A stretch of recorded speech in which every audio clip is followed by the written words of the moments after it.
So depending on what you're going for, if you're in a war scenario, you obviously are not going to be going this full damage Warhammer build. But if you're looking for just open world content or maybe duels, Warhammer can actually be very, very useful with this simple build. So we're going to start off with going a hammer time, which is going to actually gain in power on heavy attack, increasing attack damage by 10% for 4 seconds. From there, you're actually going to have a couple different options. So we're going to have increased armor penetration by 10% for all Warhammer standard attacks, which is not a bad option depending, obviously, if you're going against what you assume to be a heavy armor, maybe heavy or medium armor. If you're going against something like medium or light armor and just need to be able to do a lot of damage very quickly and not really needing that armor penetration, we can actually skip that, but we'll come back to that in a second. The big thing that we're going to focus on is actually Mighty Gavel. So an overheading leap attack that crushes down on enemies dealing 140% weapon damage. We're actually going to take that. And if we continue on farther, we can see that Summary Judgment increases damage done by Mighty Gavel attack by 30% to targets under 20% health. Going to be a very, very strong attack. Also, Impact Fracture, so increases stamina damage dealt by Mighty Gavel by 25% damage.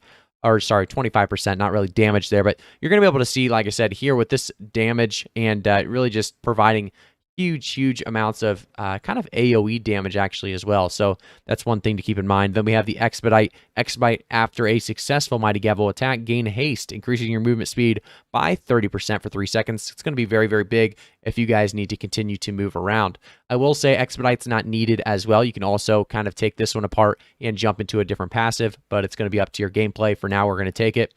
From here, we're going to have a couple different options. So we're going to want to go to the Crowd Crusher because we are going to be focused on CC. And with this build, Mighty Gavel is going to be your big damage, but you're going to need to CC the target to actually get a Mighty Gavel to hit. So reduce stamina consumption by 30% when blocking melee attacks is not a bad option, but we're going to probably focus on increased physical and elemental armor by 5% for every enemy within 5 meters, because with the Warhammer, you are most likely going in very, very hot. You're going to have a lot of players, very, very close to you. It depends, obviously, like I said, if you're looking for that outnumbered PvP gameplay. If you're not, then you can always go the reduced stamina consumption because this could be very, very strong as well. But if we're going for the outnumbered PvP gameplay, we're going to take the outnumbered. We're going to go from there with Shockwave. We're going to take both of these.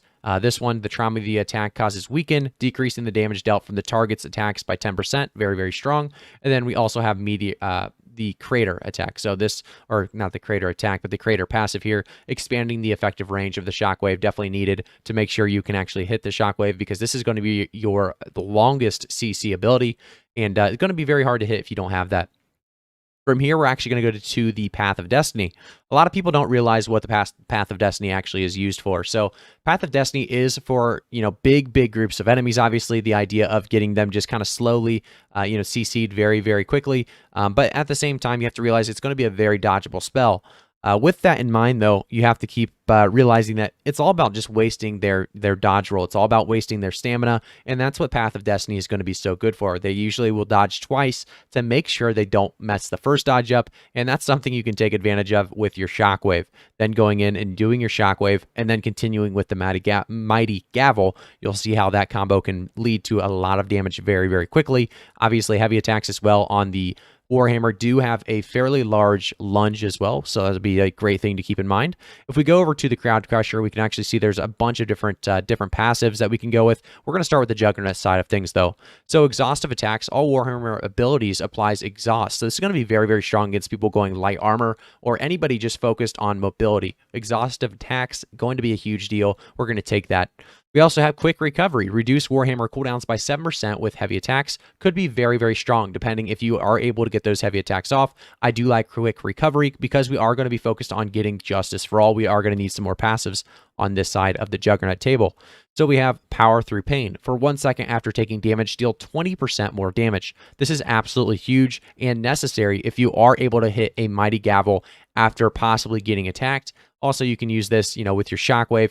Anyway, you need to do damage after being dealt damage, so keep that in mind. For 1 second after taking that damage, you need to understand that that's when you need to strike with your, your big hits. Something you can take, but something that's kind of hard to utilize, so you can take it or not take it. It's up to you. As we continue forward, though, we do have contemplation. How do you even say this one? Contemption? Contemption.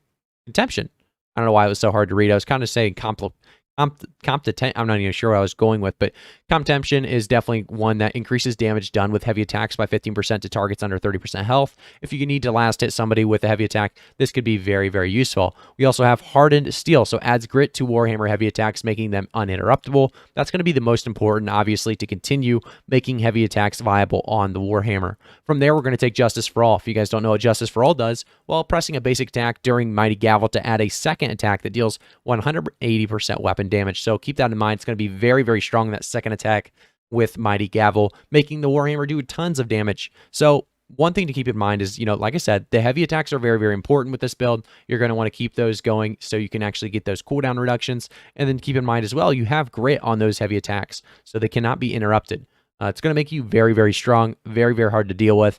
And we're also going to have one more passive you can take from here. If we actually go to the Crown Crusher side of things, we have I can do this all in a day, which reduces stamina consumption. We talked about that one. Reduce damage taken while sprinting, which is not a bad option as well. 10% is not too much. We're going to be focused more on damage, so we are going to skip over that. We have 15% damage against targets affected by Warhammer debuffs, which could be very, very strong. The only thing is, right now, if you look through, we do have, some CC, but we don't have much actual slow. So we don't have Aftershock. If you have Aftershock, that's going to be very strong, because with Aftershock, the crowd control effects are actually going to slow them by 20% for 4 seconds, which would be that debuff. But, there's so many different options here. So after 2 light attacks with the Warhammer, debuff durations on you are reduced by 25%. That's not going to be the one we want.